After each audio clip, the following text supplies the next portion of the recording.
అందరికీ నమస్కారం అండి. ఈరోజు చెప్పే కథ పేరు జ్ఞాపకాల సంద్రం. ఈ కథను రచించిన వారు మాణిక్ గారు. ఇంకా కథలోకి వెళ్తే, అది ఇంజనీరింగ్ చివరి సంవత్సరం చదువుతున్న రోజులు. కాలేజ్కి సాఫ్ట్వేర్ కంపెనీలు వచ్చి తమకు కావలసిన ముత్యాలు రత్నాలు ఏరుకుని గులకరాళ్లను పక్కన పెట్టేస్తున్నాయి. కొన్ని కంపెనీలు ఆహో ఓహో అనేలాగా ఉన్నాయి. కొన్ని కంపెనీలు ఓకే ఓకే అనేలాగా ఉన్నాయి.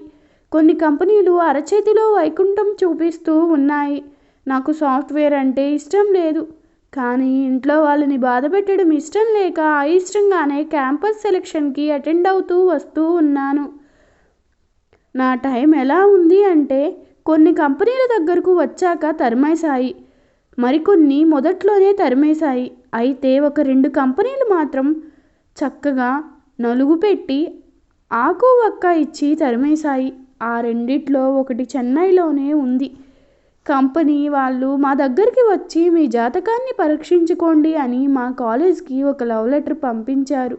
అందులో నా పేరుతో పాటు నా ఫ్రెండ్స్ ఒక 4 పేర్లు కూడా ఉన్నాయి. సరిగ్గా ఆ రోజే మేము ప్రాజెక్ట్ వర్క్కి టెంకాయ కొట్టేసి ఆవురావురమంటూ ఉన్నాము. దానితో కాలేజ్ వాళ్ళు ఇంట్రెస్ట్ ఉంటే చెన్నైకి వెళ్ళి ఇంటర్వ్యూకి అటెండ్ అవ్వమని మాకు చెప్పారు. ఇంకేం అదృష్టం, గాడిదలా తన్నబోతుందనుకుని వెంటనే తరువాత రోజు తెల్లవారుజామునే సంకలో ఒక పెద్ద ఫైల్ పెట్టుకుని చెన్నై బస్సు ఎక్కాము. అయితే తెల్లవారుజాము కదా, బస్సు ఎక్కగానే నిద్ర పట్టేసింది. దానితో చల్లగా నిద్రపోయాము. ఒక 4 గంటల తరువాత చెన్నై చెన్నై అంటూ అరుస్తూ ఉన్న కండక్టర్ అరుపులతో ఒళ్ళు విరుచుకుంటూ నిద్రలేచి బస్ దిగాము. అప్పుడు నాకు తమిళ్ మాట్లాడడానికి పెద్దగా రాదు, కానీ అర్థమవుతుంది. మా వాళ్ళకి తూచ్ అసలు ఏం రాదు. దానితో ఊరు కొత్త అవ్వడం వలన మేమే వెళ్ళవలసిన కంపెనీ ఏ ఏరియాలో ఉందో, అక్కడికి వెళ్ళాలంటే ఏ బస్ ఎక్కాలో తెలియక ఆలోచిస్తూ బస్టాండ్లోనే నిలబడి ఉంటే, ఇంతలో మా వాడు పక్కన వెళ్తున్న ఒక ఇద్దరిని అడ్రస్ బతావో అడుగుతున్నాడు. వాళ్ళు వీడిని కిందకి పైకి చూసి వెళ్ళిపోతూ ఉన్నారు తప్పితే ఏమీ చెప్పడం లేదు. రే మచ్చా, మనముండేది చెన్నైలోరా. అయితే తమిళ్లో అడగాలి, లేకపోతే తెలుగులో అడగాలి. అది కూడా కుదరకపోతే ఇంగ్లీష్లో అడగాలి. అంతేగాని నువ్వు హిందీలో అడిగితే ఎవర్రా నీకు అడ్రస్ చెప్పేది అని వాడిని అరిచి, తరువాత అందరం కలిసి వెళ్ళి ఎంక్వైరీ ఆఫీస్లో అడిగితే వాళ్ళు ఏదో ఒక బస్సు నెంబర్ చెప్పి ఎక్కి వెళ్ళమన్నారు. అలా మేము బస్సు ఎక్కగానే వాడు గంటసేపు ఊరంతా తిప్పి దిగాల్సిన స్టాప్ కన్నా 2 కిలోమీటర్లు ముందుకు తీసుకుని వెళ్ళి దింపేశాడు. తీరా చూస్తే అది టీ నగర్ అంట. అయితే అప్పటికే బాగా ఆకలి వేస్తూ ఉండడంతో రోడ్డు పక్కనే ఉన్న ఒక టిఫిన్ బండి మీద తలా 2 గుడ్డు దోశలు తినేసి మేము వెళ్ళాల్సిన కంపెనీ అడ్రస్ వెతికే వేట మొదలుపెట్టాం. ఇక చూసుకోండి, నడుచుకుంటూ టీ నగరులో ఉండే సందులు గొంతులు తిరుగుతూ ఉన్నాము. కంపెనీ అడ్రస్ తప్ప మిగిలినవి ఏవేవో కనపడుతూ ఉన్నాయి. ఈ క్రమంలో 2-3 సీరియల్ ఆఫీసులు కనపడ్డాయి. వాటిలో నాకు బాగా గుర్తుండేది చిరంజీవి పాత సినిమాలలో ఎక్కువగా హీరోయిన్గా నటించిన రాధిక వాళ్ళ ఆఫీస్, రాడన్ మీడియా వర్క్స్ ఒకటి. అలా తిరిగి గంట తరువాత మేము వెళ్ళాల్సిన కంపెనీ అడ్రస్ పట్టాము.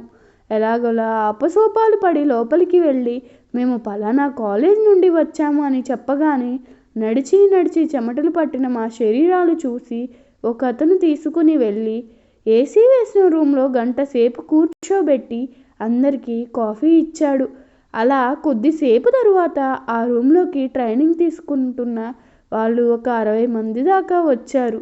మాకు ఏమీ పాలుపోక మాట్లాడుకుంటూ ఉండగా ఇంతలో మా వాడు ఆ ట్రైనింగ్ తీసుకుంటూ ఉన్న వాళ్ళలో ఒక అమ్మాయితో మాటలు కలిపి కాసేపు తరువాత ఆ అమ్మాయి దగ్గర కొన్ని విషయాలు తెలుసుకొని వచ్చాడు. అది ఏమిటంటే, ట్రైనింగ్లో ఉన్న వాళ్లకు 8,000, ట్రైనింగ్ అయిపోయాక 12,000 ఇస్తారట అని తెలిసింది. దానితో మా అందరికీ ఒక్కసారిగా తొత్తర ఆరిపోయింది. దీనమ్మ జీవితం, 8,000 12,000 అయితే మన ఊరిలోనే ఇస్తారు కదా, దానికోసం ఈడికొచ్చి అవస్థలు పడడం ఎందుకు అని నాకు అనిపించింది. అదే విషయాన్ని మా వాళ్ళకు కూడా చెప్పాను. అక్కడితో ఇంకా ఎందుకు ఈ ఇంటర్వ్యూ తొక్క తోలు అన్నీ అనిపించింది. కాకపోతే ఏసీ వేసి కాఫీ ఇచ్చినందుకైనా ఊరికే అటెంప్ట్ చేసి వెళ్ళిపోదాం అనుకుని ఏదో తూతూ మంత్రంగా సమాధానాలు చెప్పాము ఇంటర్వ్యూలో. దానితో వెళ్ళి పోండ్రా అని డైరెక్ట్గా చెప్పకుండా తరువాత ఇంటిమేట్ చేస్తామని చల్లగా చెప్పి తరిమేశారు. ఇక అక్కడ నుండి బయటపడగానే మాకొక్కసారిగా స్వేచ్ఛ దొరికినట్టు అనిపించింది.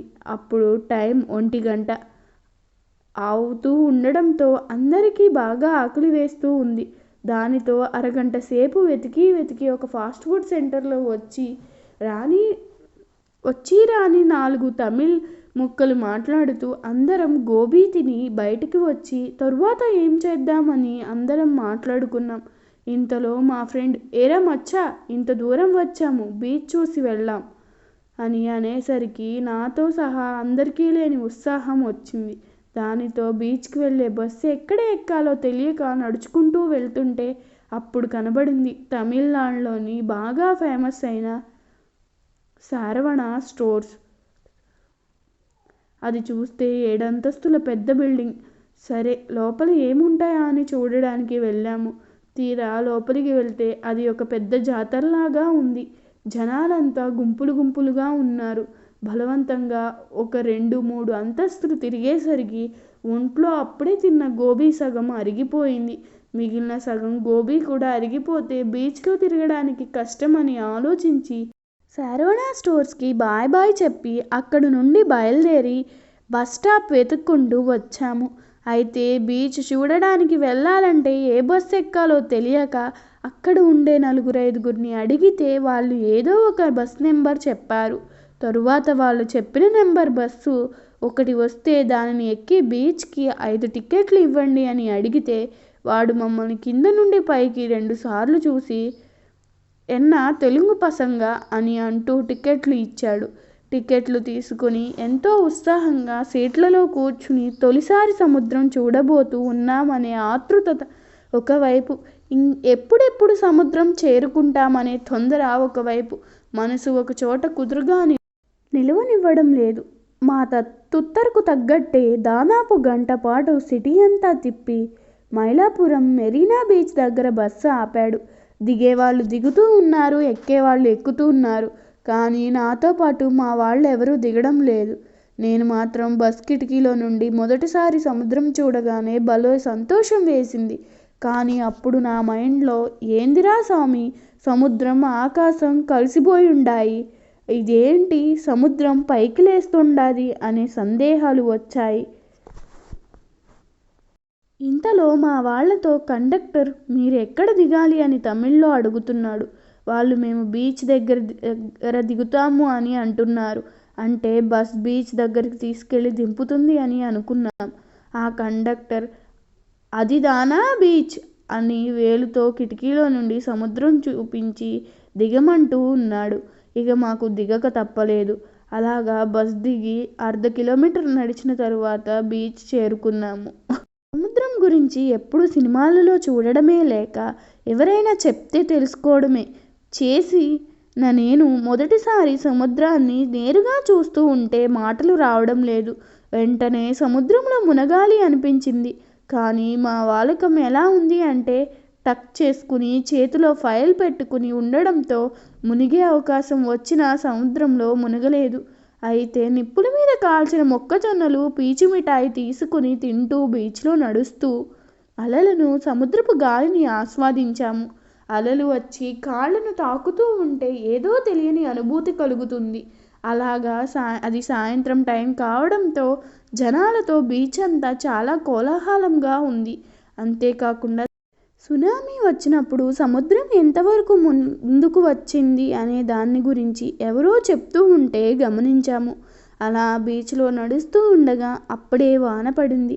నాకైతే మనసులో ఎంతో సంతోషం వేసిందంటే అప్పుడు ఆ దృశ్యాన్ని వర్ణించడానికి మాటలు కూడా రావడం లేదు. దాదాపు 20 నిమిషాల పాటు ఆ వానలోనే తడుస్తూ సముద్రపు ఒడ్డున తిరగడం నా జీవితంలో మర్చిపోని సంఘటన.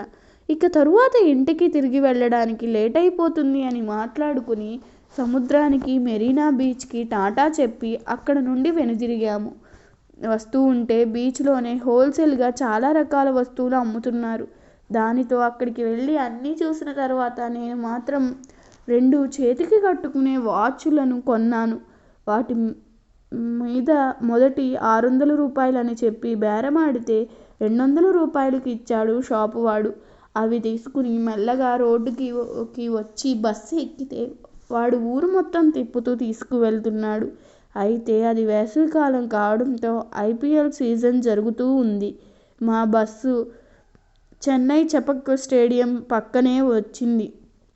కానీ మా బ్యాడ్ లక్ ఆ రోజు ఎటువంటి మ్యాచ్ జరగలేదు. ఒకవేళ IPL మ్యాచ్ ఉండుంటే అక్కడే బస్ దిగి ఏదో ఒక టికెట్ తీసుకొని లోపలికి వెళ్ళిపోయి ఉండేవాళ్ళం. అలా బస్ చెపక్ స్టేడియం దాటి చెన్నై సెంట్రల్ రైల్వే స్టేషన్ దగ్గర దింపింది. మేము రైల్వే స్టేషన్లోకి వెళ్ళి ఎక్స్ప్రెస్ టికెట్ తీసుకుని తెలియకుండానే ముంబై మెయిల్ ఎక్కాము. దానితో మా వాడు టీసీ వస్తాడేమో అని అర్ధరాత్రి 12 దాకా మేల్కొని ఉన్నాడు. కానీ దేవుడి దయ వల్ల ఎవరూ రాలేదు. ఆ విధంగా తెల్లవారుజాము 3 గంటలకు మా ఊరు చేరుకున్నాము. ఈ కథ మీకు నచ్చినట్లయితే నా ఛానల్ను సబ్స్క్రైబ్ చేసుకోండి. అలాగే మీ అభిప్రాయాన్ని కామెంట్ రూపంలో తెలపండి. ధన్యవాదములు.